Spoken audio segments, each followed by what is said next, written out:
একদিন বনের রাজা সিংহ বিশ্রাম নিচ্ছিল। এমন সময় একটা বানর এসে সিংহকে একটা খোঁচা দিল, তার লেজ ধরে টান দিল। সিংহ কিছুই বলল না, কিন্তু সে খুব বিরক্ত হলো। পাশ থেকেই একটা শিয়াল এই পুরো জিনিসটা দেখছিল।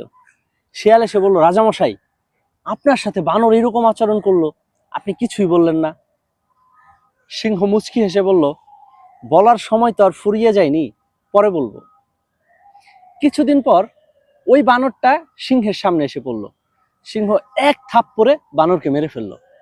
ওই দিনও শিয়ালটা এটা দেখলো, এসে বলল, রাজামশাই, সেদিন বানর আপনার সাথে এত খারাপ আচরণ করলো, আপনি কিছুই বললেন না, আর আজকে সে কিছুই করলো না, অথচ আপনি তার এক থাপ্পড়ে মেরে ফেললেন।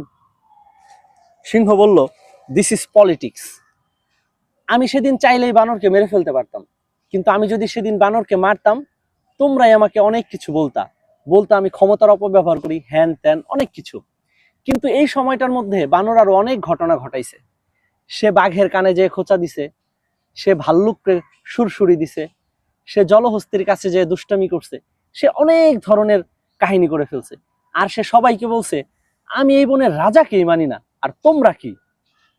এই যে আমি আজকে বানরকে মেরে ফেলছি, এখন সবাই এসে আমারে থ্যাংক ইউ দিবে, সবাই বলবে, বাহ বাহ রাজামশাই, আপনি ঠিক করেছেন। সুতরাং মাঝে মধ্যে কাউকে লাই দিয়ে মাথায় তুলতে হয়, যাতে শক্ত করে একটা আছাড় দেওয়া যায়। This is politics.